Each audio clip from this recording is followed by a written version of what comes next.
Hi, everyone. I hope you're having a fantastic Sukkot so far. It's been such a long time. I wish you guys could join us in the base. Looking forward to that day. So for a few minutes, I want to spend talking about the idea of Sukkot and of Simcha. You know, Pesach is called Chag Cherutenu, right? It's the Chag of our freedom. And Shavuot is called the Chag Matan Toratenu, the time of giving of the Torah. Sukkot, we refer to as Zman Simchateinu, it's the time of our joy. But all of our chagim have the element of simcha, right? We don't talk about v'samachta b'chagecha. You should be joyous and happy in your festivals only on Sukkot. So there must be something more profound about simcha, davka on Sukkot. Else, why would it be deserving of that appellation? So maybe the question we have to ask ourselves is, what is simcha? What is joy? What is happiness? Now, to paraphrase Rabini, which I'm sure you guys have heard this before, but some questions merit a quick answer. Some questions need a shir, and others need a series of shirim. This question probably is a sefer in of itself, but let's see if we could still give some meaning to it in a short of Dvar Torah.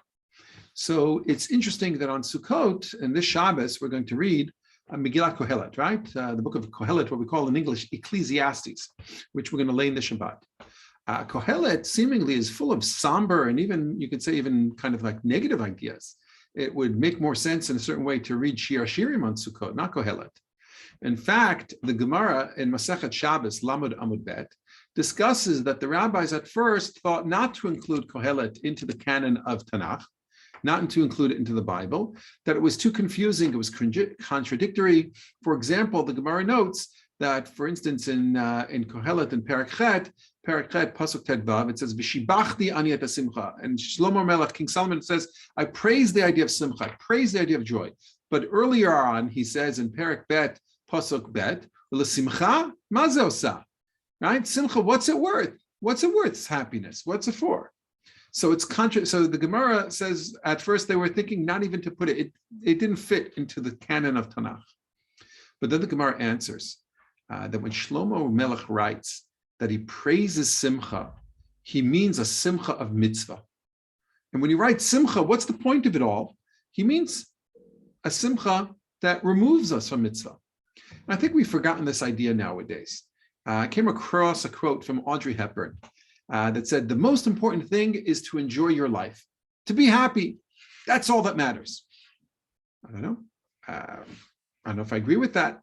Is that really true? That's all that matters? And by the way, what does that mean? What does it mean to enjoy your life? What does it mean to be happy? That's the question to think of. I think we often think what we think of as happiness might not be. For instance, I really like milkshakes. In fact, I love them, right? Always have since I was a child, right? Chocolate, vanilla, strawberry. Who doesn't love milkshakes? But also, I've developed in my adult years certain sensitivities to dairy, especially when it's combined with sugar. Forget about it. So having a milkshake, unfortunately, not great for me. I might get a lot of short-term happiness by drinking my milkshake, but then I'll probably suffer for a day or two with a cold, runny nose, sore throat. Actually, it doesn't make me feel great a lot of the time. So is that really happiness? And that's, to be honest, even though I really like that, that's just for something silly like milkshakes. What happens when what we think that what we're spending our lives on will bring us happiness, as we also often do? But is it really happiness?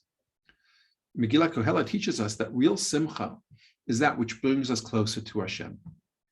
Other things we think are happy or make us happy are so often illusory or temporary. What's real happiness? What's real nachas? So I remember, watching a bar mitzvah. A friend of mine in shul, the shul I grew up with in New York, and he was laning his parsha, and then he was laning his haftarah, and all on the bima, it was just him and his father laning his haftarah. And his father was not a very joyous guy usually. His father was not, to be honest, he was a bit cantankerous. I never saw him smile. And yet, as he was watching, I'll never forget this, because this boy was a year or two older than me, so I must have been 12, 11 even, but I still remember seeing his father's face as his son was laning his haftarah on his bar mitzvah.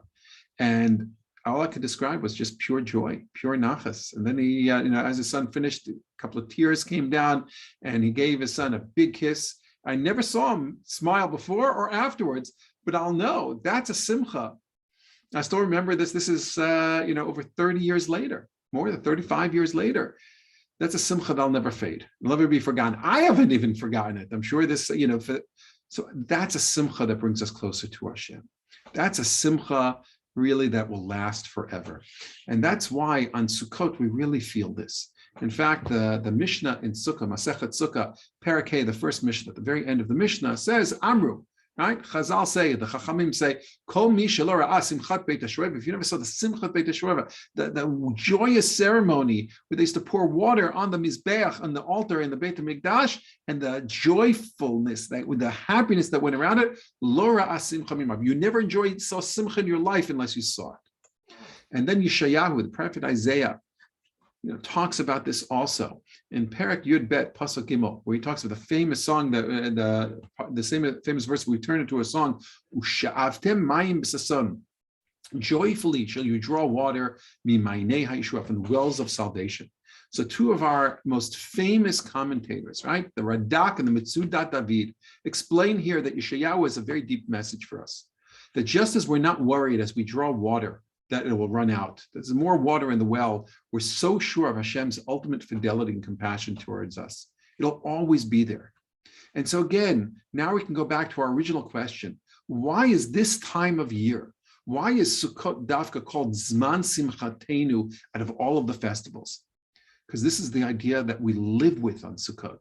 We literally imbibe it as we eat and we drink in the sukkah, we sleep in the sukkah, we spend time with our family, it becomes our home. This concept surrounds us like no other time of the year.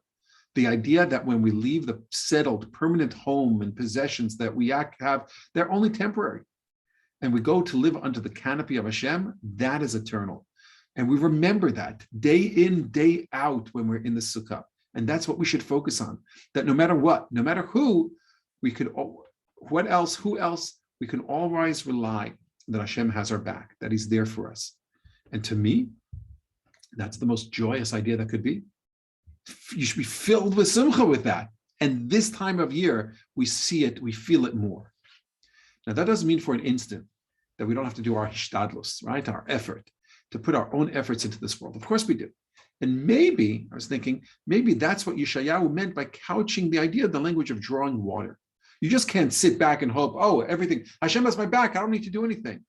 Right? No, it says, Ushavtim mayim b'sason. You have to draw the, you have to put in your effort.